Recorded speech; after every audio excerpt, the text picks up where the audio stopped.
Welcome back to Weekend Horror. This time we're going through June 7th through June 13th. Thank you once again for joining us. And with me is JL. What's going on? Now, I know normally we also have our other co-host Alex, but Alex had to go take care of some family stuff. He had to do travel and make sure everything like that was taken care of. So we definitely wish him the very best, and he'll be back on very soon. Definitely. And Alex, if you get a chance to listen to this, stay safe up there, bud, because we all know that Alex's family is up in Minnesota. We know it's pretty crazy up in Minneapolis. He's got people up there, and we hope that they're staying safe. So he's going through there to get to North Dakota, which he'll be there through his birthday, because Alex's birthday is on the 9th. Woohoo! His birthday! Yeah, his birthday is this Tuesday, so... all the best to you, Alex. Happy birthday, bud. We will see you when you get back. I think we're going to have him back on the, what is it? I think he'll be back on for episode 40. Yeah, episode 40.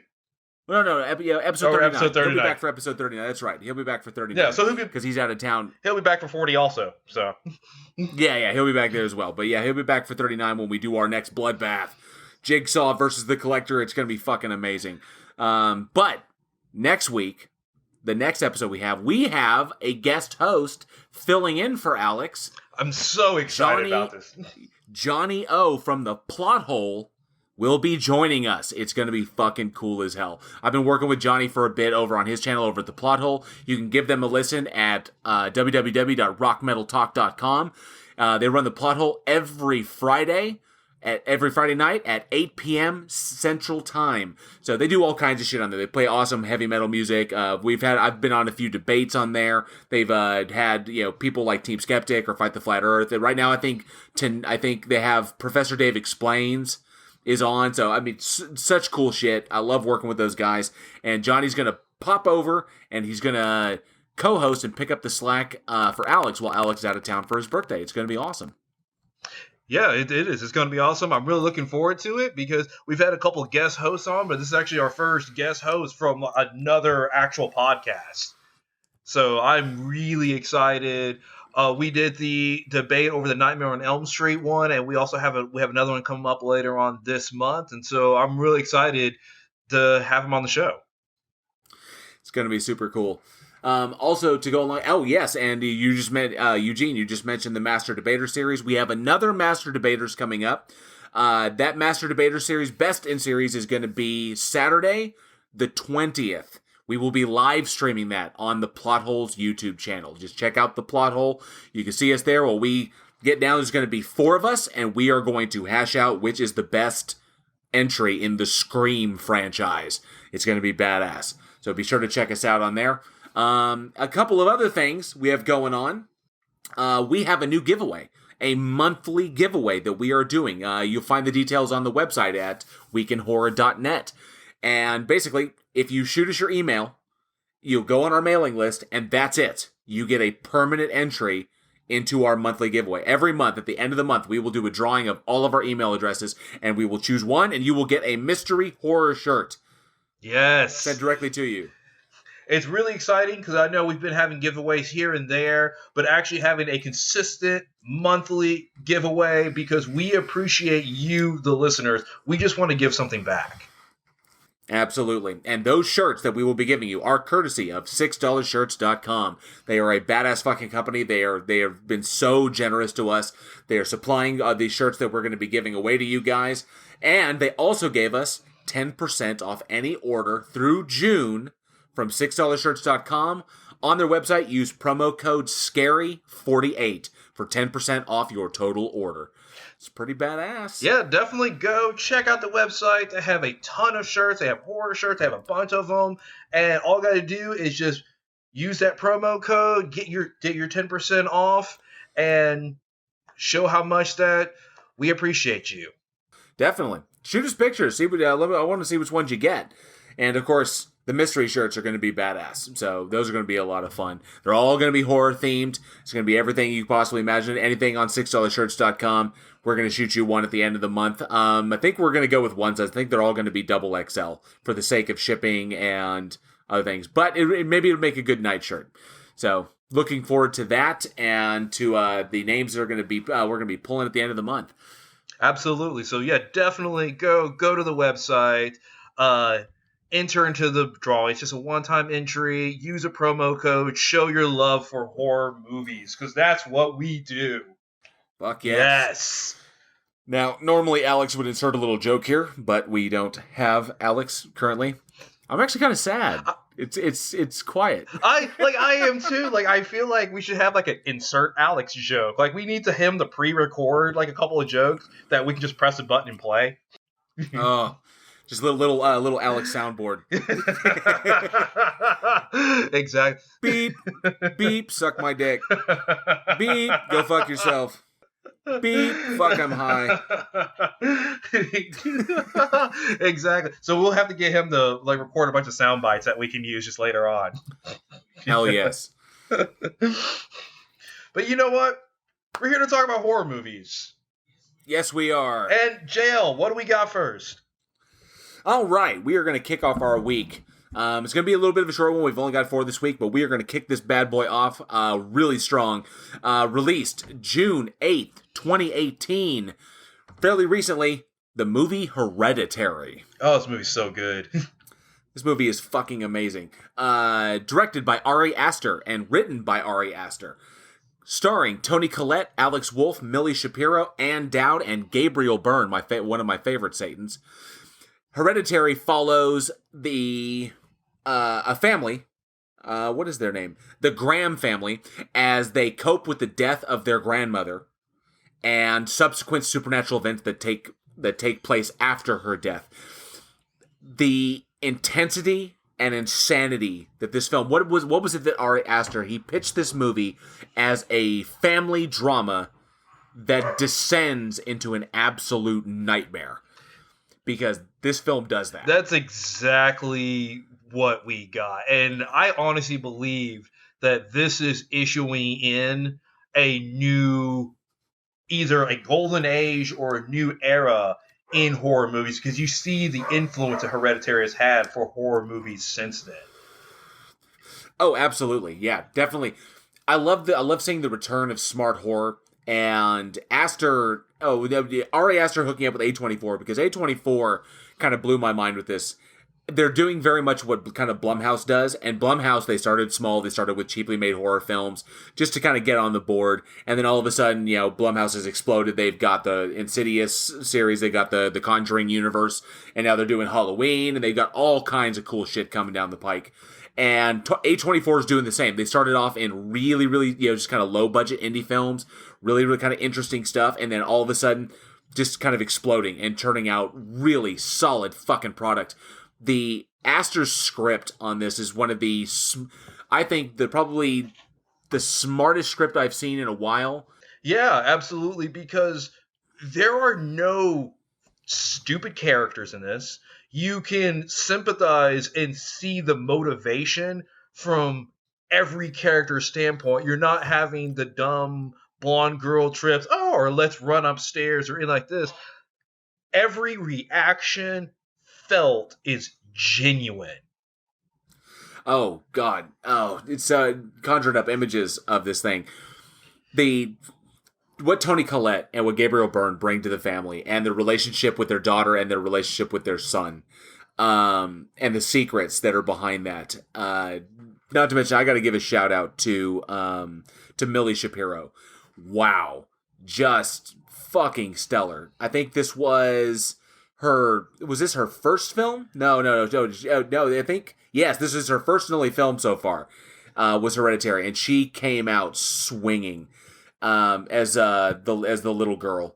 I mean, she definitely Charlie, yeah, as the little girl Charlie, and of course Toni Collette. Holy shit! Toni Collette was snubbed by the Oscars.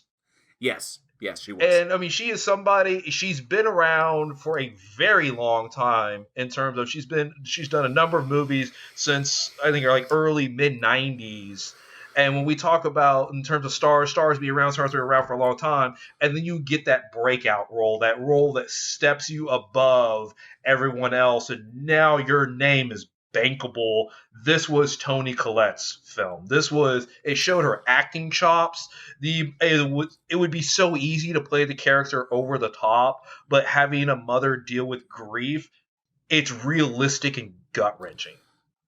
Oh, the entire dinner scene, the way Aster shot that dinner scene with when Tony had when Annie has her full on just meltdown at her son, and this is after Charlie's death, but before the grand climax of the film. So you've got Gabriel Byrne at the end table; he's at the head of the table, but rendered virtually ineffective or ineffectual, from this point on after the death of the daughter, and just kind of like a puppet husband. And we see that the energy is predominantly drawn from Annie in this. And then when she finally flips, because after Charlie's death, she's just swallowing all of this hatred, because we discover, during the course of events, that she never wanted her son. And that he was a legitimate accident, because I think she attempted to abort him. I think so, something like that. Yeah, but he made it through, and so now she has a son, and she says she's grown to love him, but she harbors all this resentment and this hate because having a child derailed her future, derailed her career, it damaged relationships that she really, really valued, and it all comes out, all of this. It's like, I think the kid is like 16 or 17 years old. I think he's 16.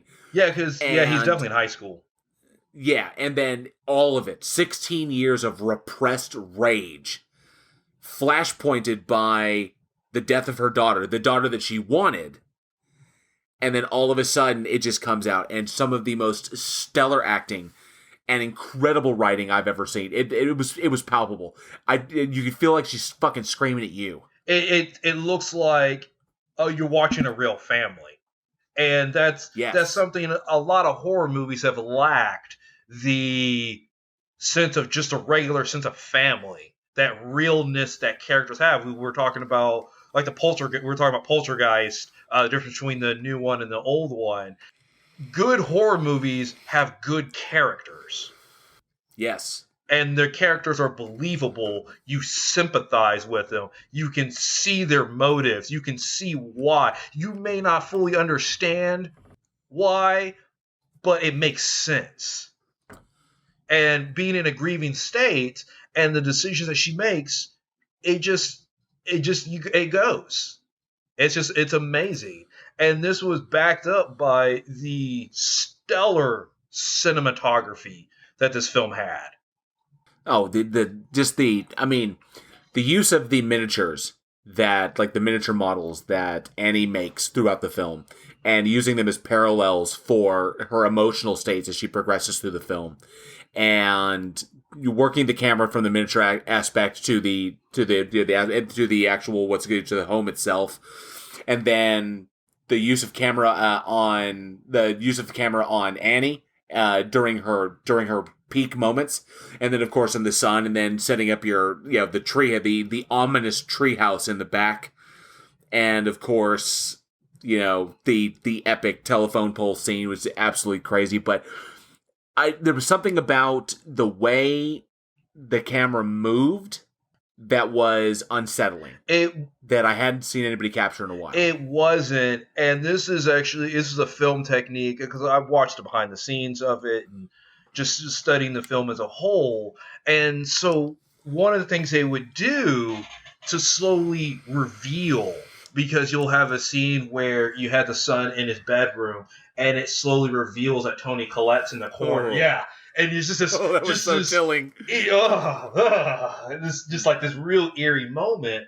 And so, for those of you who don't have a lot of experience with cameras, you set your exposure to whatever shot you're going to do, and then you have to leave it, or a lot of bad stuff kind of happens. It's a lot of bad stuff. So, but they wanted to slowly reveal that, and so what they ended up doing was they set their exposure so that it'd be a little bit too dark, and then they had lights that were on a dimmer, and what they did was slowly turn up the lights, and it's just so subtle, so it mimics more of your eyes focus or your eyes resetting to the dark. I just thought that your eyes adjusting to the darkness. That is it right there. I just got that. It's like, I was like, why is this so unsettling? Because it's so realistic in the sense that when you wake up in the middle of the night, it's dark around, you really can't see, and it takes a few moments, or when you walk into a dark room, okay, and you've got, your eyes have got to take a second to adjust, and it's in that moment when you don't know what's going on, and you can't see what's happening, that tiny little terrifying moment, and just that reveal of Tony on the fucking wall, of Annie on the wall, and then when she kind of glides out. Yeah. Like, soundless, that fucking insane. Oh my god, that was like, nope. Time to run out of the house. Nope, just nope. So, I mean, just little stuff like that. I've always felt like in that movie, the house itself was a character. Absolutely. Like, the house, when they say you can never go over the top on a horror movie with a house, that is it. Featured also by the miniatures on top of that to see what was going on. The house is just creepy itself. Like, standing in that house with all the lights off at night, that would give me chills. It was weird. It was like for the set design, there was a lack of openness. Because usually with a home, you're wanting to shoot, and if you're shooting a movie in a house, you want it kind of open. You want the areas to feel open so that the actors can play in the scene. You want things decorating, but you don't want it cluttered. Okay? Now, it wasn't cluttered in Hereditary, but it did not feel open. It felt very angled. Like, there's always aspects, like, okay, I'm standing in the dining room, and I can see the living room, but I cannot see all of it because of the angles that the house is built at. And so, I guess you can affect that utilizing the camera.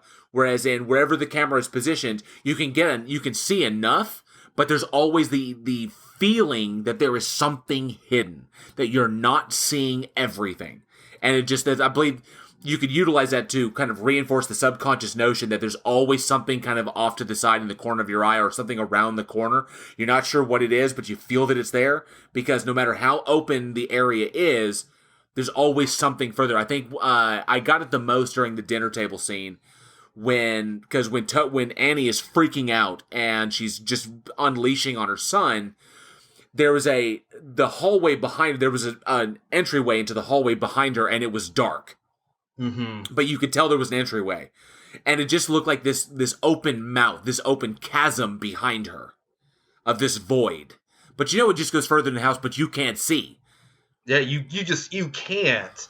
And just playing with that unknown, playing with that, the scene where they try to talk to Charlie, where she does a seance.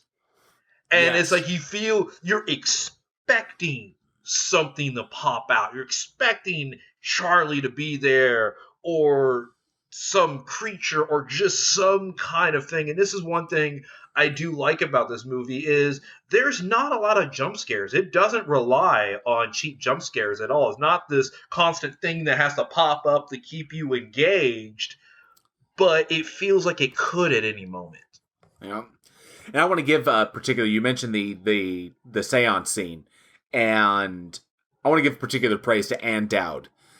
I fell in love with her as an actress from The Leftovers, because she played Patty Jenkins. I think her name was Patty Jenkins, but she played Patty Jenkins, one of the leaders of the Guilty Remnant, which was a cult in that show, and her performance in that was so underrated. I don't know how she didn't win more awards for it. She was so fucking phenomenal, and she has a gentleness.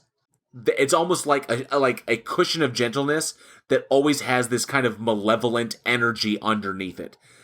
That you can tell she has a smile on her face, and she's friendly and inviting, but you can tell there's always something going on underneath, that the gears are always turning on something. And she brought that same energy that she had in The Leftovers, she brought it to this character, and just how to say, she was friendly, but she was off-putting. There was just something off. She was friendly, but she definitely had more information than we did. Yes. And we don't know what that is, but whenever you're in that situation, it's always off-putting. Oh, she was so great. And just goes to show that what you can do. I mean, with a budget of only $10 million, and they raked in over $80.2 million on this film. So, just an absolute incredible work from Ari Aster, and he went on to follow it up with Midsummer, which I was a huge fan of. I love Midsummer. But that's one thing we've discovered is that his films so far have been absolutely polarizing, because I've never found anybody who is middle ground on either Hereditary or Midsummer. Yep. That they either love it or they hate it. Now, personally, I love them both. I love the psychological terror of it. I loved the that they didn't rely on jump scares. They don't rely on the tired tropes of classic horror. That it went in a direction that you were not expecting. And Astor's dedication to simply generating an aura of uncomfortableness throughout the universes he creates. I mean, come on, Midsummer, a horror movie in broad daylight. Like broad daylight. Yes. And it's still sunny and pretty, and no, it's fucking scary. The loss of control and realizing and the illusion of control. And these psychological notions that terrify human beings to their core, and the way he captures it with just standard work, no big effects, no jump in your face things, just really excellent camera work and a loving patience to capture what needs to be captured in screen. It shows his planning, it shows his dedication, and I cannot wait for his next film. But that's something I want to ask the audience. Actually, I'm going to ask you, Eugene. Did you love him or hate him? What did you think? I love him. And I've said it before on the podcast, when it comes with creating art, the biggest insult is apathy. Where somebody watches your film, looks at your drawing, and is like, it's forgettable. That, to me, is the biggest insult. I would always rather somebody hate my work than to feel nothing for it. And so the fact that it is polarizing, to me, is a testament of his skill, because everybody remembers that movie. When you have, it was an average of like 500 films come out every single year, and we'll probably remember 30 of them. And and Hereditary and Midsummer are both films that people talk about, people do reviews over. So I love both of them. Fantastic. And that's what I want to know from the audience. Hereditary, did you love it or did you hate it? Because it either way is fine, but I'm really, really curious as to what kind of percentage we're looking at from our audience. Did you fucking love the movie or did you just absolutely hate it? Because I know some people that really fucking hated the film. They were expecting one thing, they got something else. Or I think they hated it because it's scary, because it was so fucking scary. That they were expecting one thing, and then they were unprepared for the psychological ramifications of what they were watching. And it made them so uncomfortable that they could not help but act in revulsion, to hate the film as it was. And, albeit to them that may be the truth, but I want to know. Hit us up, weekinhorror@gmail.com. We'd love to hear what you thought of the film. You know what they say, when you have something that's ahead of its time, a lot of people hate it initially because they don't understand it. Exactly. Yep. Agreed. Mm-hmm.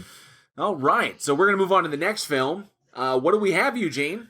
So we're going to go from terrifyingly scary to a fun movie that I really enjoy. And I saw this in theaters actually a long time ago. It is the movie Bubba Ho-Tep, which came out June 9th, 2002.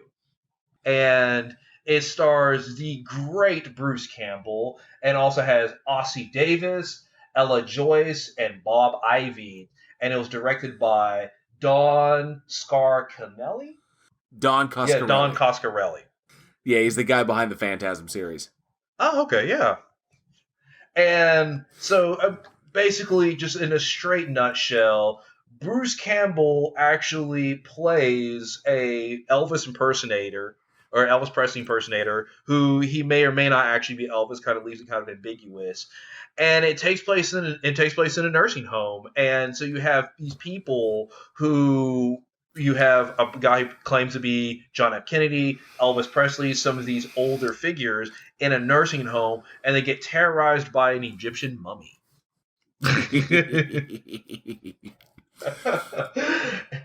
I fucking love that. I fucking love this movie, and it's so cool because Coscarelli adapted. He wrote the screenplay and he adapted it from a book called Bubba Ho-Tep by Joe Lansdale.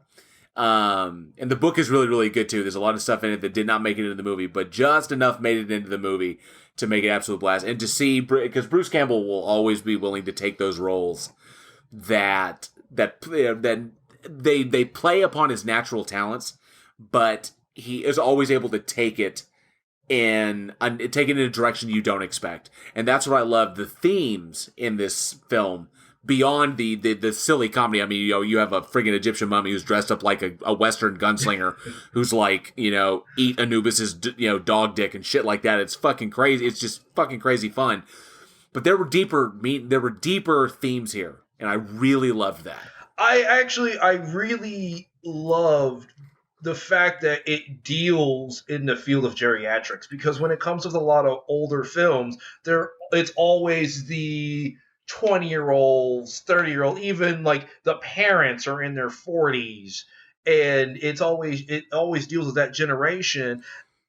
And as it gets older and you start dealing with the older community, they get kind of forgotten and left behind because the world keeps going. The world is geared toward a certain age group, and you grow up waiting to get there. Then you get there, and the world appeals to you, and then eventually you fall out of that.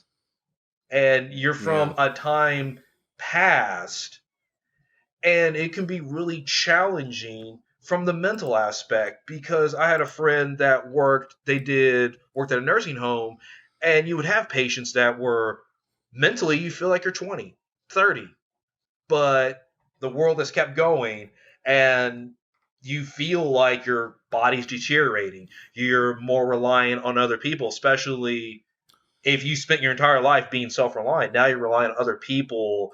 You can't do the things that you used to. The common ground of age, which is something that isn't tackled in a lot of horror movies.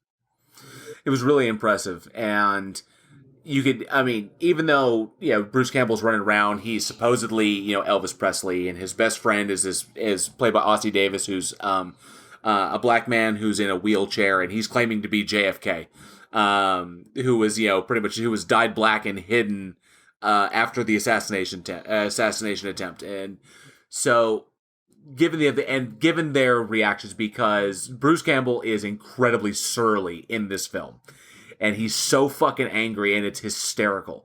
But underneath it all, you can see, and even from his own perspective as an actor, I think, Bruce Campbell is... You're trying to think... He's 61 now, and this was kind of like... I think this was 2002, so I think this was as Burn Notice was kind of winding down. So, and we didn't know if he was going to do any more Evil Dead. So it was kind of like a chance for him as this horror icon who's been around since what was it that show he was in? Briscoe County Jr. Oh, you're talking about way back in the day?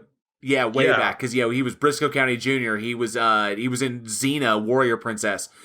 And, of course, he was, Ash Williams from the Evil Dead series. The guy is iconic. And then as you get older, you realize the film roles, they just don't come around that often. You realize that you kind of are hoping that you've done what you can, and you've gotten to a point where you're not able to make your own opportunities quite as often, and you do rely on people. And I found the allegory for kind of his viewpoints on some of the more negative aspects of getting older in this industry, in the film industry.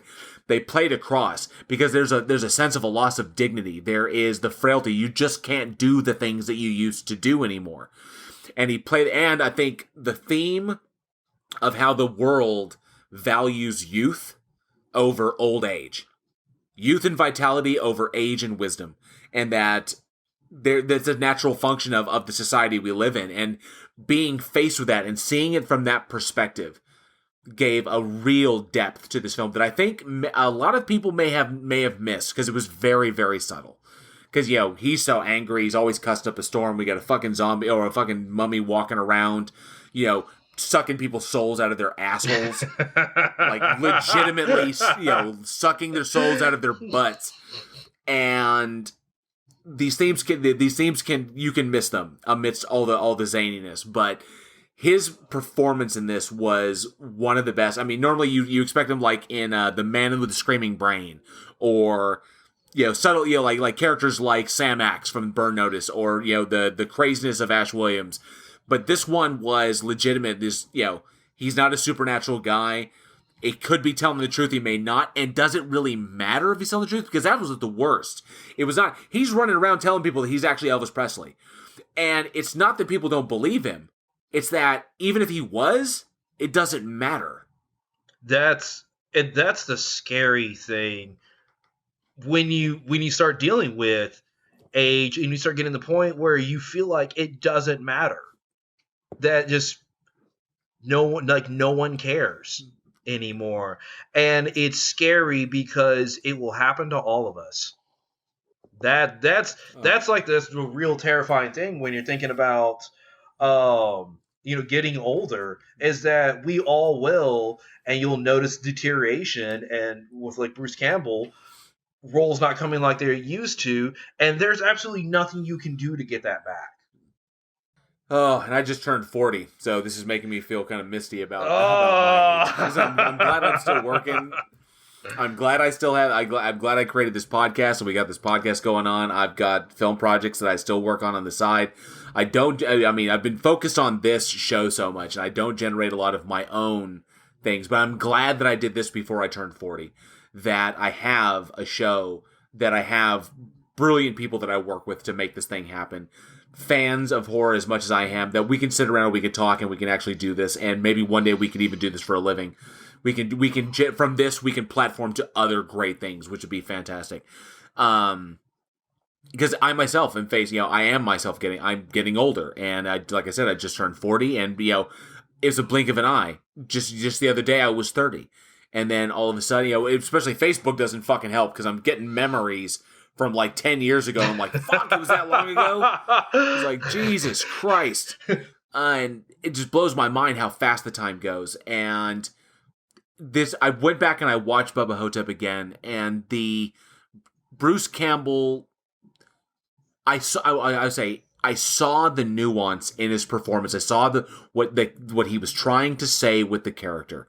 And it resonated more for me now than it has the first couple of times I saw this one, because I was always the mummy's like sucking souls out of buttholes and it's attacking old people and shit like this because they can't fight back, and I'm like, but in the end, Campbell brings when Ossie Davis, his character is gone and he's defeated the mummy and he's out there sitting by the tree, and he's kind of reflecting, is like, regardless of his life, regardless of what's going on, he's able to come to peace that it's really is, you're gonna die. Can you die happy with the life that you lived? And we see that his anger and his rage and everything that went into him being this angry fucking Elvis, because he was so focused on what was not happening, what was not going around, but he was really just angry with his life. He was angry with how he lived his life. He was angry with what he threw away, angry with what he did not, everything he took for granted. Until the very end, when he's able to do something and realize, it's like, I've got my soul, and all those folks there, they've got their souls, and everything's going to be okay. And ultimately, in the end, it's kind of, can you die happy with yourself, with the things you've done? Because that's really all you've got. And Campbell fucking sold it. Maybe it's because I'm fucking old now. I'm getting older. I don't know. At least Alex isn't here right now. I know, man. You'd be giving me so much shit. But it resonated with me, and I know that I think this is one of those little gems that the older we get, we'll be able to look at. That's why it's so brilliant that he made this. That's the genius of Bruce Campbell. It really is, and I'm so glad I got a chance to see this. It was a film that didn't even know it was coming out. It's just a buddy of mine. It's like, we're going to go to the Inwood, and it's just this Bruce Campbell movie.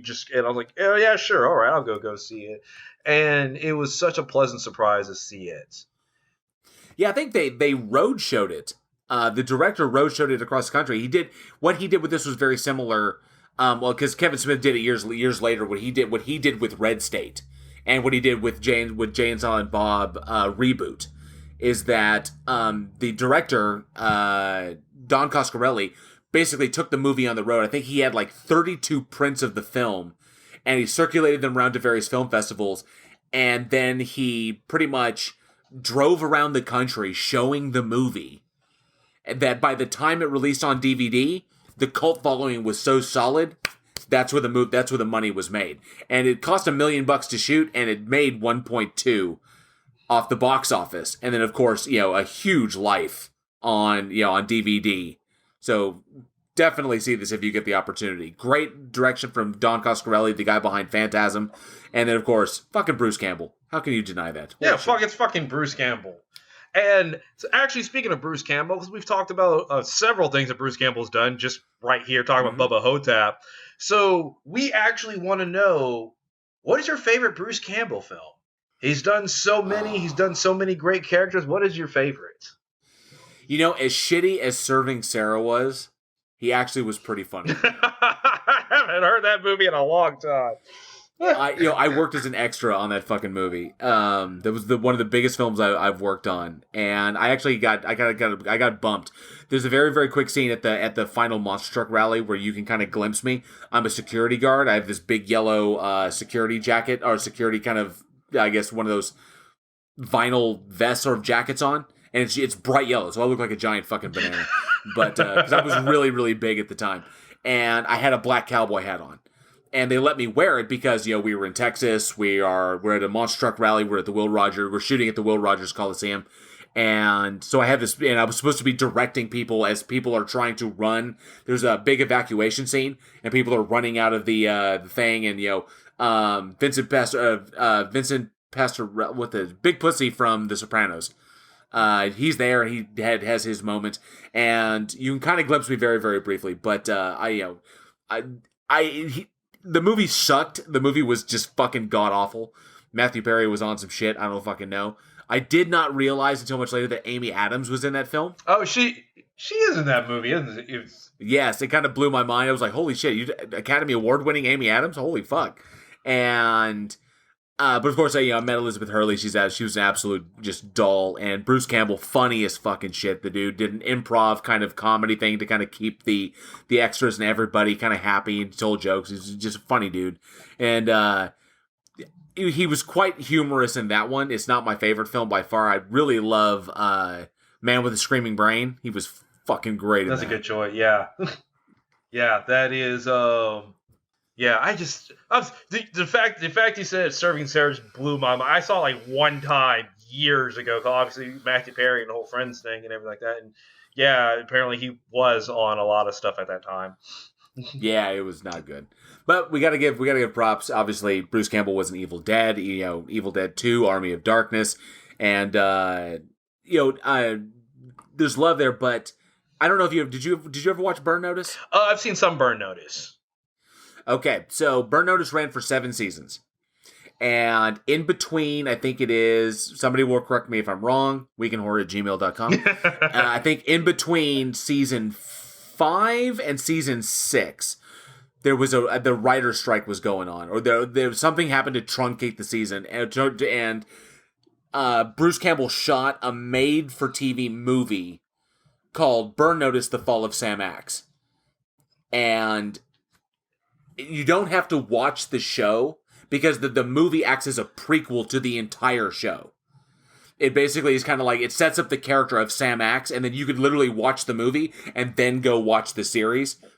You could watch the movie as a standalone. Is pretty much it. And he was fucking great in that because he got to play his character, a character he obviously loves, and then he just got to fucking run with it and all the cool shit that he does. And of course, if you've watched Burn Notice beforehand, you get to see a lot of callbacks and really, really cool stuff that feeds back into the series. But he was really, really good in that. I enjoyed The Fall of Sam Axe. I'm gonna have to check that out because I have not heard about it. I think it's on Amazon Prime. So, but of course, his character Sam Axe was amazing. I think that he made a joke one time. I think it was at Comic-Con, and they were pressing. They were doing press, or they were basically doing I've lost the fucking word. They were doing a panel for Ash versus Evil Dead. And they were talking, and I think they wrapped season 1. They were about to go into season 2, and he made like this plea to all the fans there. He's like, please, every time I lead a show, it only goes like 2 or 3 seasons. But if I'm a supporting actor, it goes for like 7 fucking years.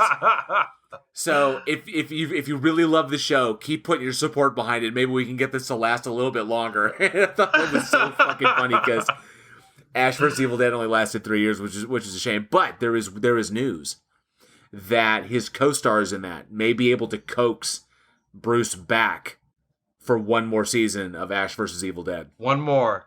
They're just trying. One more. I promise I won't ask again for another year. We need more Necronomicon in our life. Yes, we do. So, all right, but definitely, audience, let us know, what is your favorite Bruce Campbell film? Any of his classic stuff, any of the new stuff he's done? He's got a ton of shit out there. Maybe you just love him on Ripley's Believe It or Not, because I believe he's currently hosting that. Yeah, he is. So yeah, definitely let us know. JL, what do we got next? Okay, this next one we got is a little bit of a bummer because I felt so set up when I watched this, but nonetheless, we got to give it its due. Released June 10th, 2016. This is the Stephen King adaptation of Cell. Oh wow! So, directed by Todd Williams and with a screenplay by Stephen King and Adam Aleka. Starring John Cusack, Samuel L. Jackson, Isabel Furman, Owen Teague, and Anthony Reynolds and Stacy Keach, based on the novel Cell by Stephen King. The film basically follows a premise very similar to another film called The Signal, which is basically a signal gets generated out through all the cell phones in the world and drives everybody insane if you happen to be listening to your cell phone at that time, and then everybody just goes wild and goes nuts and craziness and starts attacking each other, and the world descends into absolute chaos. It was a shame, and I felt totally cheated on this because Sam Jackson and John Cusack were so fucking brilliant in 1408. Oh, yeah. And then they were paired together for this, and I was like, fucking awesome. Another Stephen King adaptation. The book was actually pretty decent. Wasn't one of his best, but it was a fun book. And now they're back together, and it's going to be great. And wow. Yeah, I was excited about it too because you're right. It's like 1408 is good. You got John Cusack, which to me, John Cusack is heavily underrated. And then you have Samuel Jackson, and even the premise of the Cell. Okay, I'm not super big into kind of like a technology horror, but yeah, kind of tech horror. Yeah, I'm not super big into it, but I was like, give it a chance. It could be really interesting. It kind of looked like maybe it was going to be like a 28 Days Later thing with cell phones instead of just a mutant virus coming through, and we got that instead. Yeah, I don't know. I think. Watching the film, it's almost like you can see what it's trying to do. You can see the notes that it's trying to hit. And I think what happened, because looking into a little bit, and I read a little bit on the backstory, is that originally Eli Roth was supposed to direct this film. And unfortunately, there were creative differences between the direction that Eli wanted to take the film and what the studio wanted to do. And Eli Roth, anybody who knows anything about the guy, is not one to mince words, and the dude will walk the fuck off a project if he is not happy. Because one thing I love about Eli Roth, even though he's behind stuff like Clown and a Cabin Fever and Green Inferno, he loves horror. He loves getting squishy stuff, and he loves getting just absolutely nasty. I mean, fuck the Bear Jew and Inglourious Bastards. But he is a consummate professional, and he will never put out product that he himself does not sign off on. If he does not love what he's doing, then he simply will not do it. He will not commit himself to something where his hands are tied. And he felt that he could not take the film in the direction he wanted, so he left. And after his departure, it seemed like the studio was in a fucking rush to get this thing done. And I don't know why. And I've said it a couple times. when you have a project and you hire a director on, you hire the director and the director's vision. When you have these studios that are just overbearing, we want it this way. If you want to hire a puppet, then you hire a puppet. But if you want to hire an actual named, established director like Eli Roth, who people know by name, association with Yeah. Robert Rodriguez, Quentin Tarantino, he has The Hostel series. the Hostel series. He's made a name for Yeah. himself. He has made it as a Hollywood director. He is there. So when you hire him, you know what you're getting. If you don't like his product, you don't hire him to begin with. But you're right. They force him to a corner. They try to make these demands on it. So then he just, of course, he walks because I mean I respect Eli Roth for that. It's not the movie I want to make, so I'm gonna walk away from it. And then there's no unified vision anymore. Yeah, I was thinking originally that it was announced in 2006 that this movie was going to be made, and you see that it didn't release till 2016 because it was announced in 06 that he was going to direct it after he finished Hostel 2, and he exited in 2009.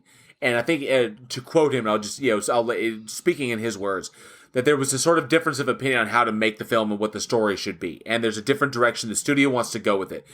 It was very friendly because it was Dimension Films and they made Inglourious Bastards, and we're all friends. I just simply said, I'm not really interested in doing the film this way. You guys go ahead. I'm going to make my own movies. I've also learned that I'm really only interested in directing original stories that I write. There's another thing I learned through that whole process. So he went on to making his own opportunities and do that. And you can tell that even though it was a friendly departure, the film suffered because after he left, the film just faded into obscurity. And I think the studio just we have this movie, we need a movie to come out, let's throw the movie out. It's kind of like it's a Stephen King adaptation, and it's John Cusack and Samuel L. Jackson. And it was kind of like, and then boom. And it was such a bummer because with Isabel Fuhrman was in Orphan, and she was fucking amazing. And Stacy Keach, legendary actor. But nothing, with a bare bones script and a rushed production that just had no soul whatsoever. It was like, this is just making a movie to make a movie to put a movie out and fill a gap, which was such a shame. And it's like, when will studios learn when you rush a movie to put a movie out there just for the sake of putting a movie out there? It doesn't work. It doesn't. I don't know how long it's going to take for studios to realize that, but as audience members can tell, people do passion projects and turn out to be bad movies.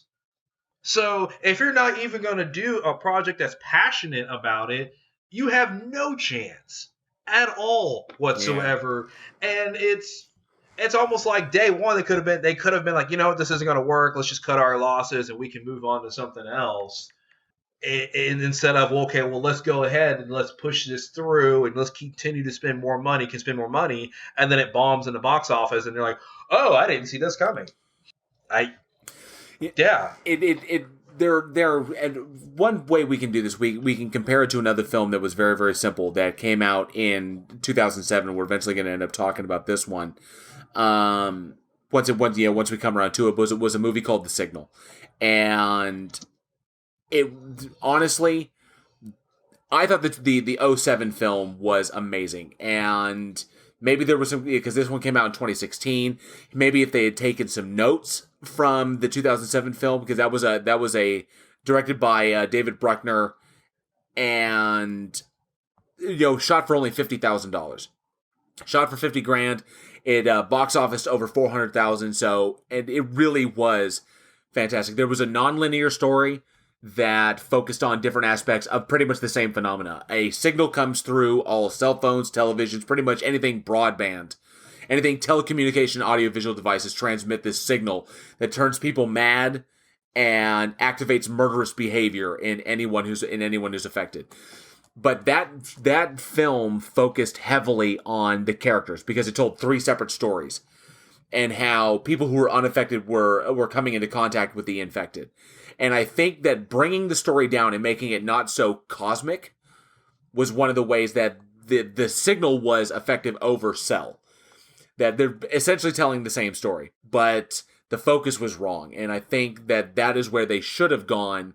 But maybe they didn't. Maybe it was too much of a comparison. But I liked that film definitely better than this one. Yeah, and so did I. And you can never go wrong focusing on your characters in a film. If anything, if you want to focus on anything, you cannot go wrong. Even when we're talking about Hereditary, good horror movies have good characters. And this, I mean, it felt better. It had a unified vision. It felt like they actually put forth effort into it. Yeah, sure, okay, it doesn't have John Cusack and Samuel L. Jackson in it, but it felt genuine.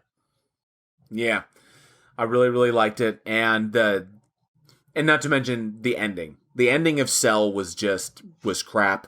I didn't mind the ending of the book because the book ended somewhat ambiguously, but apparently Stephen King felt that fans didn't like the end of the book, so he made it more definitive, and it ended on such a down note. And when you have such a kind of, I hate to say, a soulless production turn around and have a downer ending, which is kind of like the final nail in the coffin. Whereas I love the movie, with The Signal, you have the primary character, Ben, is infected, but he's able to fight his way through it, and kind of where he still feels the effects of it, and he feels the drive to commit murder and be violent, but he's able to logic his way through it as a protagonist, because he realized he exposed himself to the signal so long that he was able to kind of think past it and keep his emotions in check, which is a pretty awesome concept for that character, because you don't expect much from him, and all of a sudden he was just able to do this.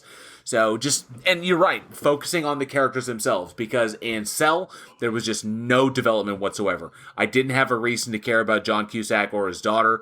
I didn't have a reason to care about Sam Jackson's character, and there wasn't even any real interaction between the two.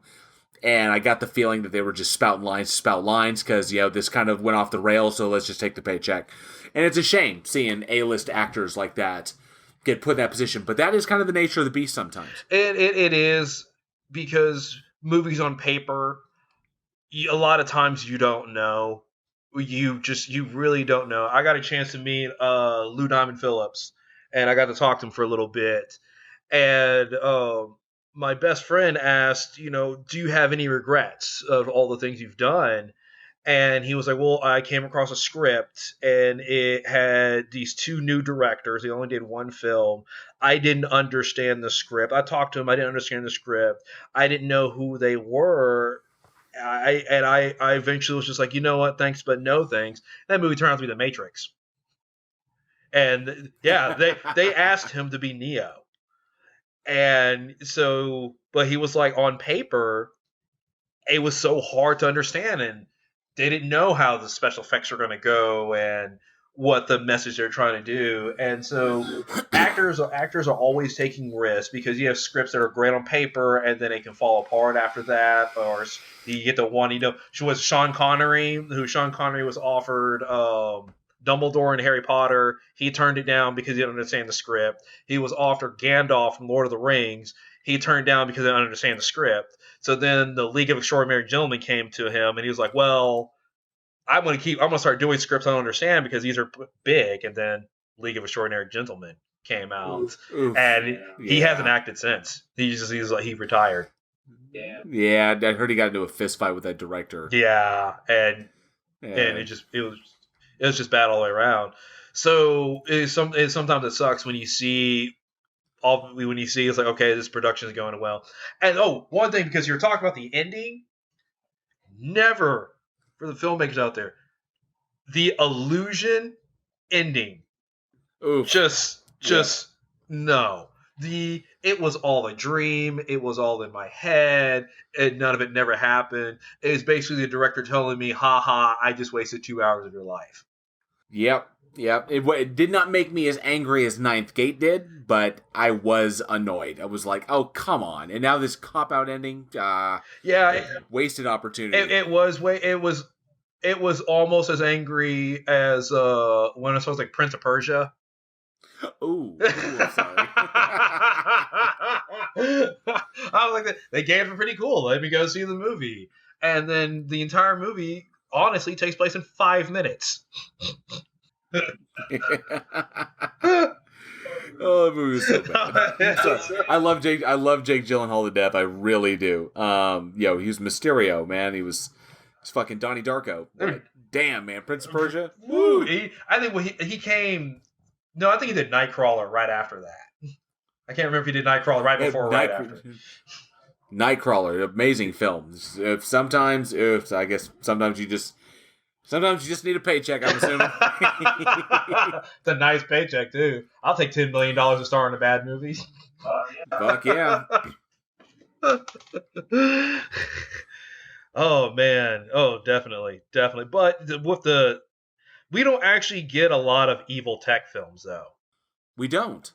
And I'm kind of curious. I'm kind of curious as to, how come that is? I think it's difficult to do. I think that technology, despite when you have things like Black Mirror and you can create scenarios where it's kind of like, ooh, technology can be scary because we don't know where it can go. Or if you have like Love, Death, Robots, which is on Netflix right now, it's fucking. Oh, that is amazing. If you can tell brief little stories like that, but like a horror tech movie, you always wind up tying it into something else. You have to cushion it with drama, and it's kind of like what The Signal did. The Signal was definitely a drama, a black comedy, and it was a techno horror. So you had a bunch of other things, a bunch of other kind of genre touches added in there in order to kind of but trying to build it solely off of tech horror. It doesn't happen often. I think one of the few successful ones, I think a really good one is obviously Chopping Mall, because those were evil robots that were, killing everybody in sight. But that's a classic splatter film. There's no real dimension to it. So unless you're going for something for cheap thrills like Chopping Mall or Killbots, I love that. I've always loved that. I do love that name. But if you're going for something cheap like that, then sure. I mean, you may have something like that, but you've always got to add something into it. Kind of like Pulse, which was based off of the Japanese horror film about scientists tapped into an interdimensional broadcast, which is kind of like an afterlife, and then all these spirits started coming into the world and killing causing everybody to kill themselves and shit. I mean, you remember the remake had the American adaptation had Kristen Bell. Yeah, I remember it. It's like the first movie I ever heard her say the F word in, and it totally blew my mind because I knew her as Veronica Mars for forever, and she was like, "Fuck," and I was like, oh, "Veronica Mars cusses? No." So. That's how I felt when I saw Forgetting Sarah Marshall. They talked about Pulse. I know. Right? Answer my phone. Yeah, they're making fun of it. What was that shit? Ring, ring. Hello. Don't answer your phone. Movie over. He was like, take the battery out. Oh, the world's saved. Russell Brand. But yeah, I think as far as it goes, it is difficult to do. It's difficult to get that kind of story to bridge the gap. And maybe it could be a cause because we are so used to in reality to technology advancing at such a rapid rate. As we move closer and closer towards the singularity, yeah, I'm going there, guys. As we move closer and closer to the singularity, technology is evolving at an incredibly rapid pace. And so we're so used to it that by the time a techno movie or a techno horror movie may come out, it's either outdated because that tech is old, or it's so advanced it's science fiction. Yeah, and the thing is with tech, a lot of horror movies talk about like the what if, what if AI did this, or what if alien creature lands and stuff. It's hard to sell people on the idea that cell phones are bad. Because no one's going to go, oh, that makes me worry. Maybe I shouldn't have a cell phone. No, we're too interconnected. Our jobs that we have, our livelihood depends on like cell phones. So even a movie is like, your cell phone can kill you. oh, ha ha ha ha, and then people are gonna get on their phone and like Facebook about how they saw this movie on their phone. So there's no connection to the Yeah. premise of it. But speaking of talking about like evil tech films, there's a couple out there. We mentioned a couple. What is your favorite evil tech film? There's a handful out there, but definitely let us know. Is it a genre that could keep going, or maybe it's just something that's just kind of a dead on arrival? Yeah, yeah. It's either a small hit or a big Or miss. a big miss, and So there are a yeah. lot of misses in that genre. Oh Oh yes, yeah, absolutely. I think you said my favorite, which is Chopping Mall. Yes, I love that fucking movie. I really fucking do. I watched. Have a have a nice day. Fucking love those guys. Oh man, it's so great. Oh, All right. Yeah, we got one more movie to talk about. oh yes. We got one more to talk about, and this one is actually I'm really excited about because this one set off a huge pivotal point in horror movies. And that is came out June 12th, 1968. Rosemary's Baby. God, this movie is so Oh, fucking good. this movie is so good, so good, and it is directed by Roman Polanski and it stars Mia Farrow, John Caver- Cassavetes. Cassavetes, and Ruth Gordon. And it is basically about a young wife who believes that her offspring is not of this world, and her husband, and all of a sudden they start getting this ominous reputation, and odd neighbors start showing up, and then Rosemary becomes pregnant, and craziness ensues. It's a wild fucking movie. I really loved Polanski's work here, and if you have not, any of our listeners have not, the film was adapted from a book by Ira Levin called Rosemary's Baby, and Polanski. The one thing Polanski did was he meticulously adapted the movie or adapted the screenplay from the book. So pretty much what you see in the movie is what happened in the book. And it was one of those rare moments or those rare times when a film adaptation is absolutely 100% faithful to the book and but obviously it's very difficult. Adapting books to film is very hard to get everything in there. You typically you end up having a movie that runs for fucking forever. You have to cut some stuff out, but somehow Roman was able to do that, was able to adapt the book, to keep it within the time allotted, and to hit every fucking note that was in Ira Levin's book, because the book is fantastic as well. Highly recommended read. Very scary book.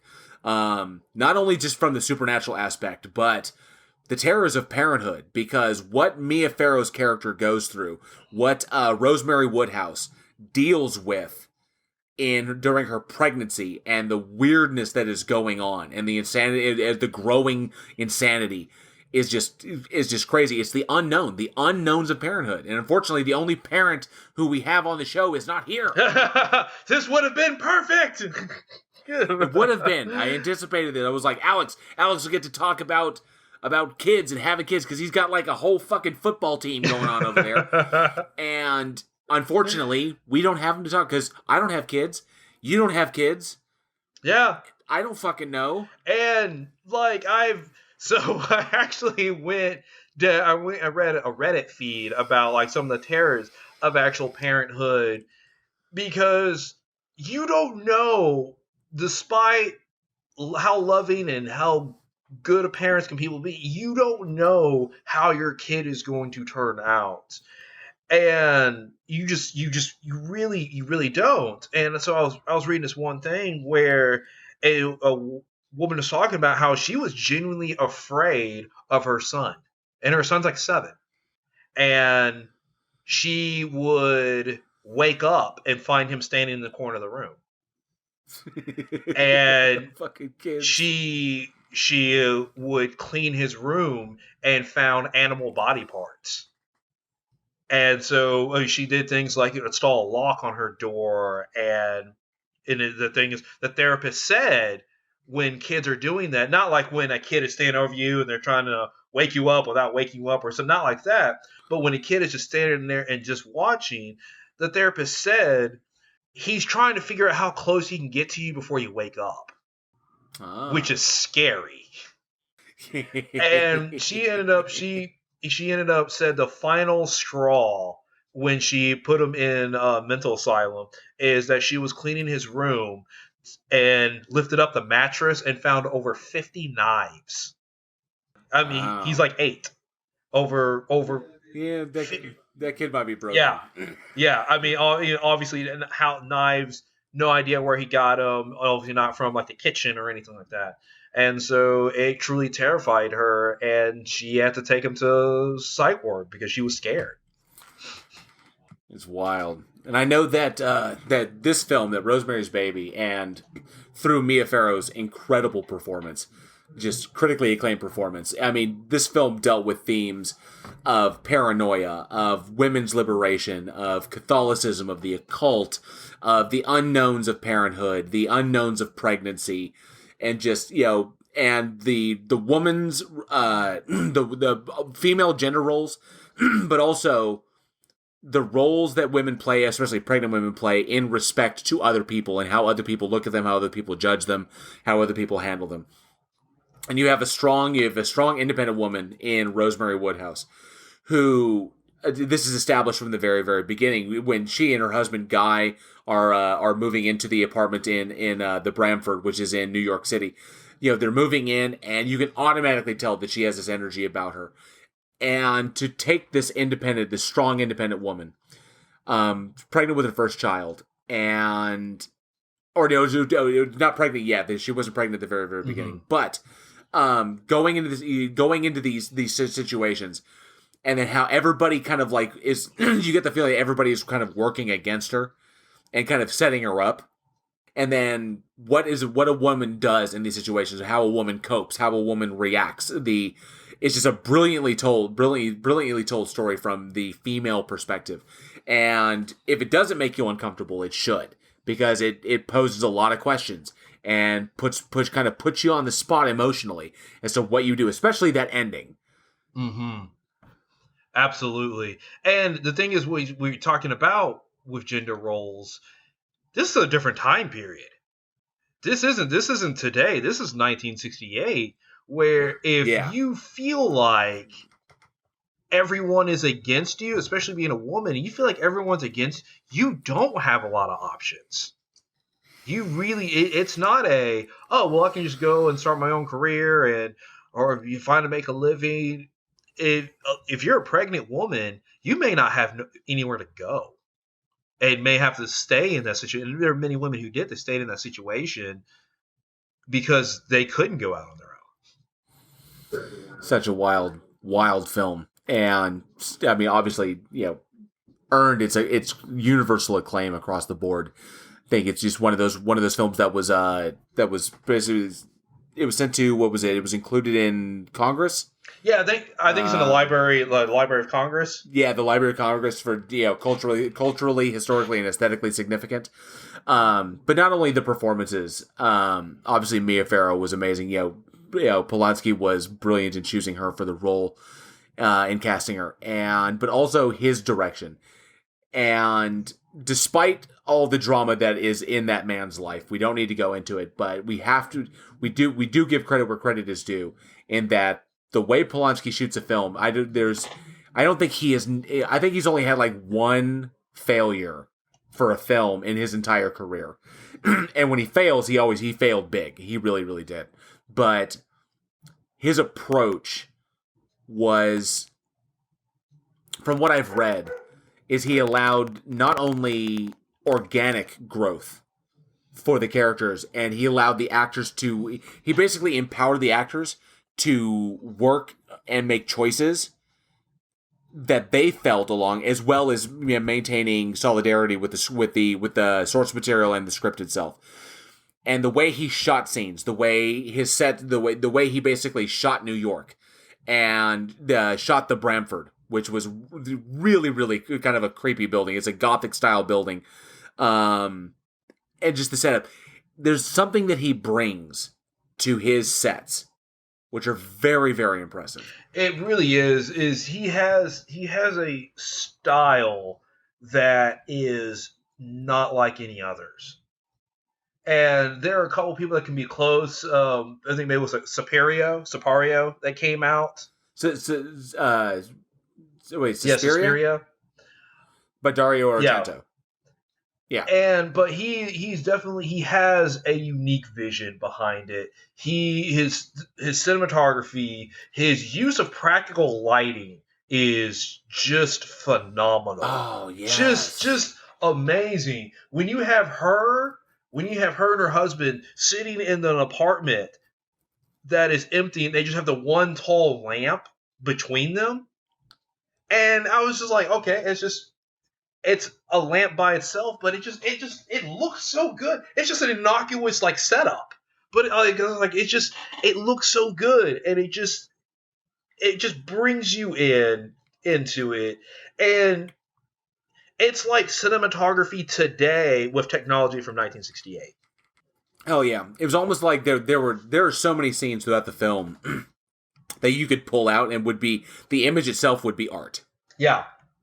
It's like I could put that image up on the wall. I could have it as just art to look at. There's so many frames that you could pull out of that.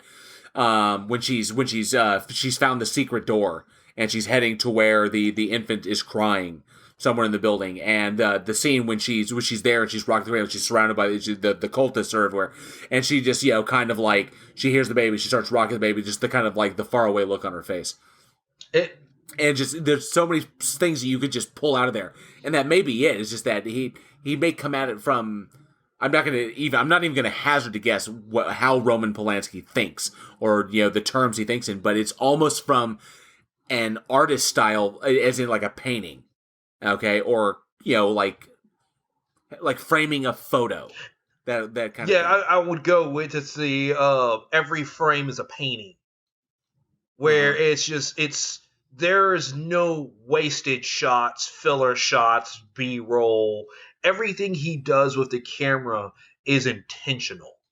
And that's actually something you don't see a lot today, because a lot of times with big budget movies, you'll have second unit directors and second unit DPs, and they shoot the B-roll establishing shots, close-ups that don't have any main actors or anything like that. The second unit director kind of shoots how he wants, and then he just turns it over to the main production, and they just kind of edit it in. This is how a lot of like special Marvel films or stuff like that are shot. That way, the director focuses more on the principal cinematography, not the other stuff. This goes back to a time period where the director and the cinematographer shot everything. Yes, yeah. I think I read many places that Polanski was involved in every aspect of shooting. That he was always there, and he was really, really fond of small crews. So you would show up to shoot, and you'd be like, "What? This is it? This is all you got?" You show up and there's like 10 people on a Hollywood set, and you're like, "Wait, what? Isn't there supposed to be like 50 people here?" Right. But maybe he likes that calmness of it. Sets are so hectic, and you have so many people running around, and everybody has their own designated jobs, and they're crisscrossing, and there's this huge craziness that goes on between shots. He may be the type of person that is, let me get 10 people who are really good at their job. Like, really, really, they can do their job with no supervision, and everybody's on the same page, and be able to focus on the scene itself. I think this also goes into a lot of planning, because obviously you're going to shoot a movie, especially a fairly large budget film. You always want to plan everything. So in big production meetings, or in big productions, they always have many, many, many production meetings that go over every single facet of the shoot. They have storyboards, written out. They have every camera angle planned. So every day that you begin your shoot, you know exactly what you're shooting that day. You know all the camera angles that you have to hit. And sometimes if you move fast enough, if you get your takes quick enough, that can afford you the time to have fun and to be a little creative. Be like, oh, let's try this. Let's shoot this. Let's maybe let's get it from this angle. I didn't think of this before. And allows you that kind of that's where the creativity comes in, where you get to have fun, where the actors can enjoy themselves because they've knocked out what they've scheduled to hit. And we've got some time. We've got the setup. Let's do something different. And maybe that works, or maybe it doesn't. Maybe it's cutting room floor material. But he was meticulous in all of his planning, and he obviously had the book to go off of. So that just goes for any filmmakers out there. Always plan your production every single day. You're going to be shooting for X amount of days. You have every single one of those days planned from start to finish. When you're going to do it, how many takes you want to hit it in, and how many shots you're going to do that day, how many scenes, have everybody prepared, and then you go after it once everybody's on the same page. That's why if legit productions have a production kind of Bible that is just enormous. It's every single page broken down. Exactly what you're going to do, what cameras you're wearing, what lenses you're working with, how you're going to light it. You've already walked the scene. You know where your lighting's supposed to go. So everybody gets on set and boom, you're off and running. And that's really important, especially with upcoming filmmakers and indie filmmakers. And especially when you're having people, say, work on your sets for free, or you're using college students, people who are just now getting interested in the film. They are depending on you. And you have to showcase that confidence. So when you're getting new people coming up to you, okay, what do I do? And if you're like, well, yeah, I guess we can maybe do something like that, the confidence that your casting crew can have in you will begin to drop. And they fail, and they can be professional and stick out through the production, but they can start giving up, and they can start giving up on your film. But if you come in and you're like, this is the amount of shots, this is where the cameras go, this is the lighting, lens, boom, I want the actor to move here, this is going to be the cues here, people get excited about that. Crews go, okay, this is a production, the producer, director, DP, these are people who know what they're doing, they have a clear-cut vision, they're prepared, and you get excited working on those sets. Yep. So, and this is actually one of the things I wanted to talk about with this film was, so this kicked off the big budget supernatural films. Because this was a film that helped inspire The Exorcist, that helped inspire Poltergeist to come out. Because when you had kind of Hammer horror kind of start dying at this point, start going kind of towards the end, studios were looking at possibly stepping away from horror films and going towards more other stuff. And this movie, Rosemary's Baby, was like, no, horror can be bankable. And this is why this is one of the biggest years in horror. 1968 was because you had this, and Night of the Living Dead came out at the same year. Yeah. And this was the split. We've already talked about Night of the Living Dead and low budget horror films and what that went to. This is the other end of that, because this was like, okay, high budget supernatural films that can go and lead the way with the big budget on it. And obviously this movie, Exorcist, Poltergeist, others that came out, the Omen, another one. This was the way to go. And then this was. So, I mean, Rosemary's Baby gets huge credit for pushing that movement. Great stuff. Great stuff. Definitely check it out. A classic film. If you have not seen it, it should be on your list. Definitely put that in there. There's some any viewing that you have. I've seen the movie many, many times, and every time I see it, I take away a little something new every single time. Yeah, this is the must watch. If just as horror fans, it's a must watch. If you're a student of film, it is a must watch. If I was going to compile a list of like the 10 must-watched horror films of all time you need to watch, it will be on there. It definitely, to understand the genre, it needs to be, it's on there. So, but you also, you mentioned with the Omen and with the baby section of it, because That was a really creepy. It had definitely some. The setup was yes, because you don't know. Obviously, you don't know the child, though the infant's parentage. You know, she's the mother, but who could be the father? We don't know. It's maybe Satan is the father. We're not sure. But definitely creepy kids. Yeah, and it is, and it deals with the fact it's not necessarily is it Satan's son or not, even though they say it was like, oh, well, it's Satan's son. It's more about Rosemary herself. Yes. And so it's not exactly clear cut dry. Oh, well, it's the Satan's son. We just need to kill it. It's a mother going through that. And it's her reaction to everything that's going on. And ultimately, she's a mother. Mm-hmm. She really is. And so we've talked about a couple of evil baby films with Rosemary Baby and Omen and a couple others that are out there. I'd actually like to ask the audience, what is your favorite evil baby film? Evil babies, or maybe even evil toddlers. Even we can say that, like evil little children. Yeah. I think Gage from Pet Sematary was probably. That was creepy as shit, yes. You brought up. I just got over that when we talked about it last time. So that's going to take another 2 months to get over that again. So creepy. But definitely, if there's a horror movie out there with an evil child or evil baby, or whether it's doesn't matter. If there's one in there and you love it, we want to know what your favorite one is. Shoot those over to us at weekendhorror@gmail.com. We'd love to hear what you think, or we'd love to hear what your opinions are there. All right. Now, we got a couple of birthdays. We have two birthdays this week. Two legendary actors.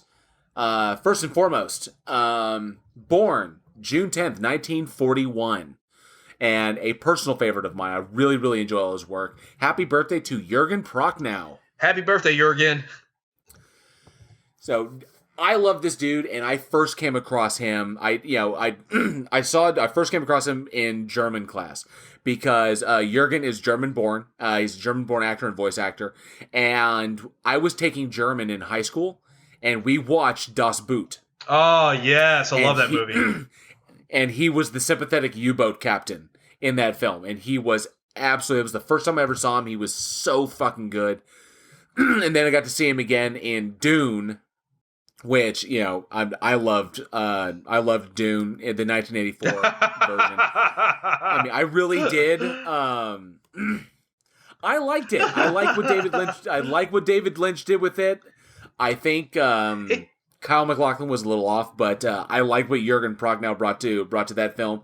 But I most love him, and he's done so much work. But I really loved him in In the Mouth of Madness. Yeah, because in The Mouth of Madness he was Sutter Kane, which is a kind of a gentle poke at Stephen King SK. But I loved him in that. He was so he was so creepy, and his voice is so perfect. Just for what he brings, just that accent, what he brings to it, so great. Yeah, he does. He adds this creepiness to it, and he makes it look easy. I don't. He does. I don't know if it just naturally comes easy or if he works to make it easy. But it comes off like he's somebody like he can walk in a room, sit down, and then just start talking about like a stuffed animal and make it creepy. It's the fact that he's German born because he was born in Berlin. And he studied acting at the Folkwang Hochschule in Essen. But the combination of both his intensity on screen and the fact that he's fluent in English, and he's mastered English, makes him. I mean, he can play both sides of it. Both German film and American film. And I think one of the weirdest ones that he actually played Arnold Schwarzenegger in See Arnold Run. He did? Yes, he did. Like it was so weird because being born Schwarzenegger's Austrian, but the Austrian dialect is just a dialect of German, and so he was able to nail the accent perfectly. But obviously, you look at it, it was like, whoa, that's not Arnold. But he was big, he was swole. They compensated. He isn't actually that big in real life, but he was really fucking good in that, and it was funny because he was actually one of the actors considered for the Terminator.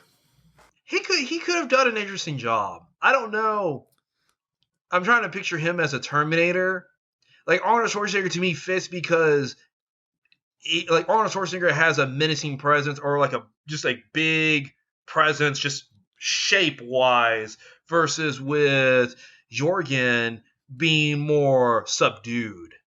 Because a more subdued kind of creepiness. I don't know if he would have worked as a Terminator. I'm not sure, but I mean, interesting there because he got to turn around and then play Arnold in a later film. You heard about what happened to him on the set of Dune, right? No. So he has unique facial features that he didn't always have because he didn't have them in Das Boot.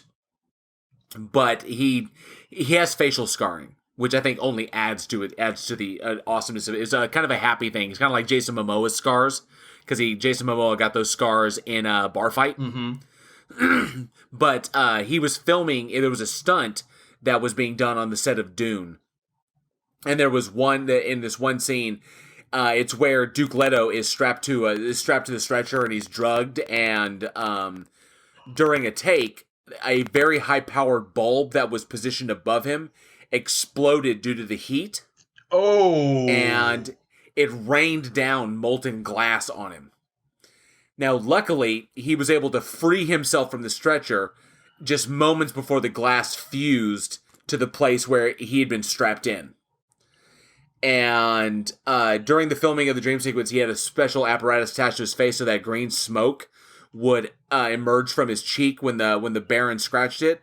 Although it was tested, the smoke gave him first and second degree burns on his cheek. So they just, David Lynch just fucked up his face in that movie.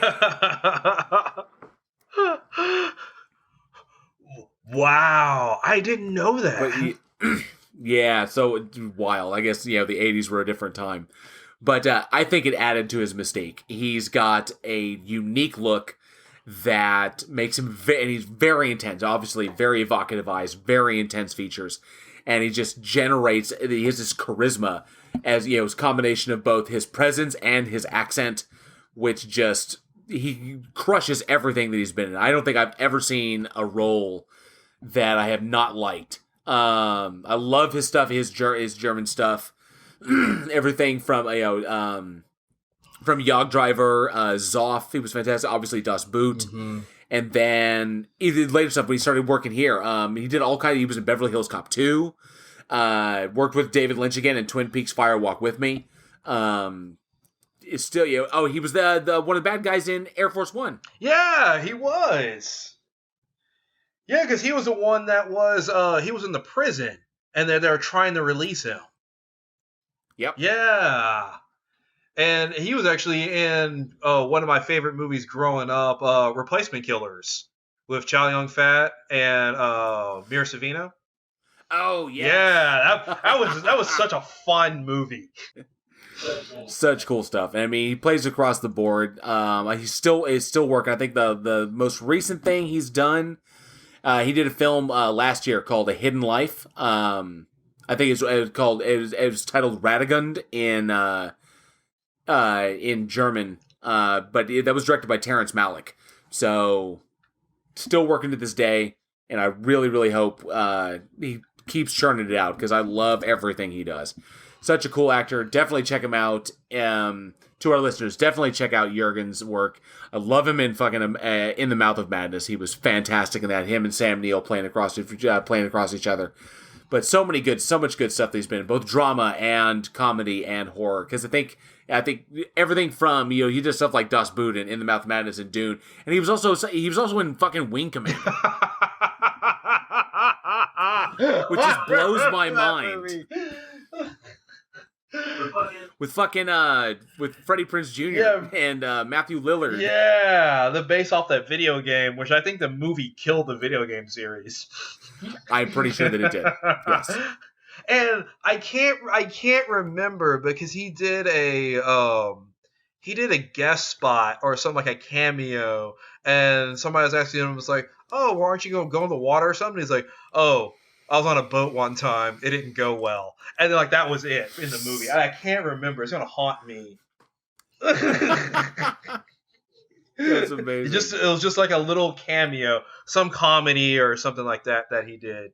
So I think he was in Broken Lizards. He worked with the Broken Lizard guys.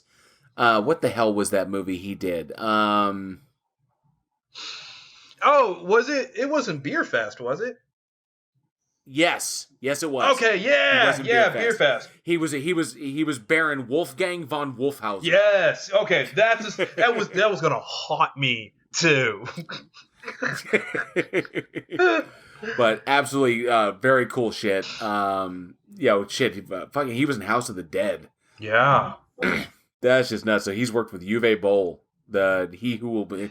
Oh man! Normally he's he who will not be named, but we named him. Fuck it. So eventually that man's gonna come and haunt me. I don't know. One day we've shit on him so much. One day he's gonna show up on our podcast. But definitely, happy birthday, Jurgen Prochnow. Happy birthday, Jurgen. And we got one more. Yes, we got one more. And I actually had a couple of friends that got a chance to meet him like a year or two ago, something like that, and we're over just in Fort Worth, Texas, and that is the great Malcolm McDowell. And obviously, we're talking about some of the big stuff. We're talking about born June 13th. Oh yes, thank you, June 13th, 1943. Thank you very much. Probably easily the most recognizable role will probably be A Clockwork Orange. With the singing in the rain, just singing in the rain. And you know the story behind that one, right? Wait, so why he started singing that? Remind me. I may have heard it, but I have forgotten. So they're doing the whole attack scene where they go and they break into that couple's home, and they're roughing them up and beating them around and everything. And Stanley Kubrick was like, nope, like he always does. And they did somewhere between 90 and 100 takes. And just like wasn't happening. And of course, Malcolm at this point is like giving up. He's just, and so he started in one take. He just starts singing it, mocking the director. And he did one take singing it. And Stanley Kubrick goes, "That's it," and went out the next day and got the rights to use the song. Nice. Just straight up. So that was actually, it was an improv thing on set that Malcolm was just frustrated with at the time on it. Ooh. But I mean, we're talking about others. He played Dr. Loomis in the new Halloween series. Yep, in Rob Zombie's Halloween. Yeah. He was he showed to play Dr. Samuel Loomis. Also, we gotta put it out there because he was also in one of the most infamous films ever made. Mm-hmm. In Caligula. Oh yeah, because he plays Caligula. Yep. Yeah. And for those who have not seen it, Caligula he was great. He was fantastic in the movie. And there was it's a host of Teresa Ann Savoy, I think Helen Mirren, Peter O'Toole, and the film was produced by Penthouse, and it shows. And it shows because there's like real unsimulated sex going on. It's absolutely fucking crazy. They were all Penthouse pets that were cast in that. So, but it's supposed to be an erotic historical drama, but I think they were just wanted to shoot a mainstream porn. But he had the dubious honor, or I think it's an honor. He had the honor of being in that one. But his career has been fantastic. I love that he's gotten, because he's done shit. I think there's so many to talk about. That he's. That's the thing. It's like I'm sitting there, like I'm scrolling, and it's like I was like, I don't. there's just so much. I mean, because you have some things like Star Trek Generations, and I remember Tank Girl, and like so many just others that he has been just a part of.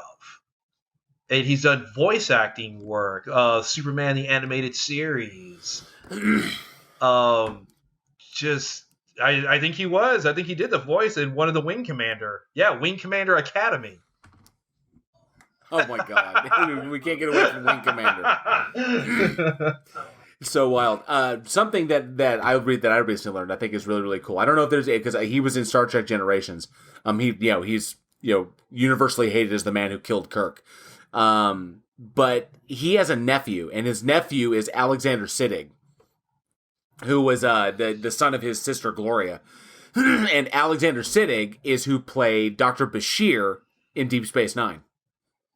I didn't know that. So both of them have ties to that, and of course they both appeared in the movie Doomsday. I didn't know that.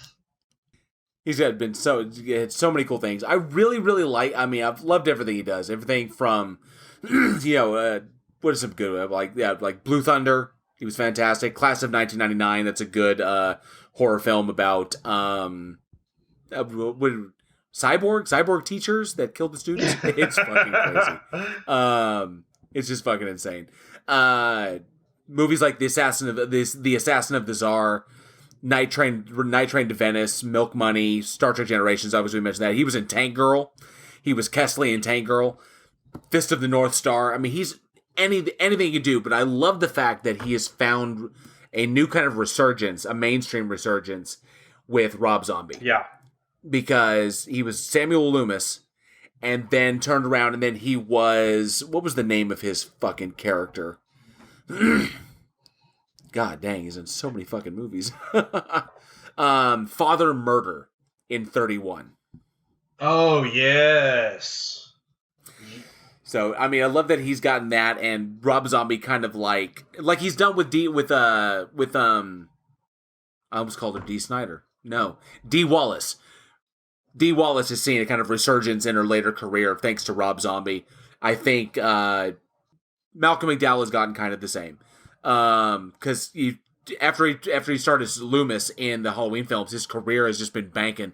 He's done a bit of horror stuff like American Satan, Abnormal Attraction, where he was the boogeyman in that one, and bunch of other stuff. But he's got stuff coming out.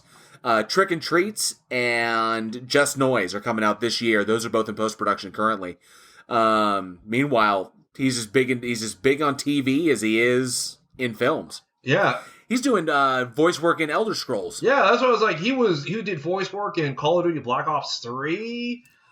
Oh, that's right. He was in COD. That's right. And I mean, you're talking about in terms of TV shows, Franklin and Bash, The Mentalist. He was on Entourage. He's in Community. He's in one of my favorite cartoons, Metalocalypse. Yes, that's right. And, I mean, he is. I mean, his career has. I mean, it has exploded, and I like how Quentin Tarantino does this all the time. Take actors that they liked with them growing up, and then you get to work with them and see them and show the world in a new light, and then all of a sudden their career explodes again. Yeah, and that's like Quentin Tarantino does it all the time. You can almost point out actors like, oh, that's who he grew up with, like Bill from Kill Bill, which his name escapes me at the moment. David Carradine. David Carradine, who Quentin Tarantino grew up watching Kung Fu, and so he finally got the chance to work with David Carradine and put in the movie, and then he started having a resurgence come back before he passed away. But it's great that his career's had a resurgence. I've always loved him. I've always been a fan of him, except for the moment when he killed Kirk. But yeah. Did you know he was in a Slipknot music video? He was? Yes. He was in the music video for Snuff in 2009. So know what I'm going to be doing after the podcast. So great. I mean, just a legendary actor. I'm probably gonna have to go back and play Command and Conquer Red Alert 3. Oh, because he was the voice of President Rupert in that one. Oh, that's going back. Oh man, Command and Conquer, that's going back. So he's obviously a legendary actor, recognizable voice. Been working, still going strong, still doing TV, still doing film. A career that has spanned. He kicked it off in 1967. 1967. With his first film was Poor Cow, although his scenes were deleted in that, unfortunately. But then he just started just trucking it out. And since 1967, what is this? 30, 40, 50, 53 years? Shit. Something. So basically, he's been acting since before Rosemary's Baby came out. Yep. Wow. So fucking cool. Definitely. Everybody get a chance to see him. He's one of our favorites. I'm glad he's still going. I can't wait to see what he comes out with next.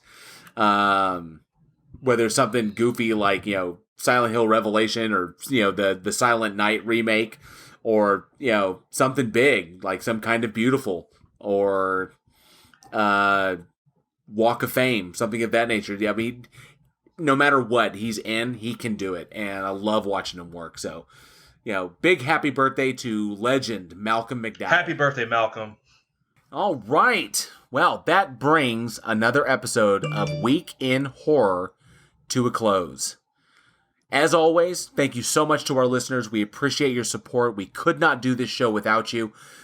Check us out at weekinhorror.net. You can check out our new giveaway, our new mystery horror shirt giveaway there.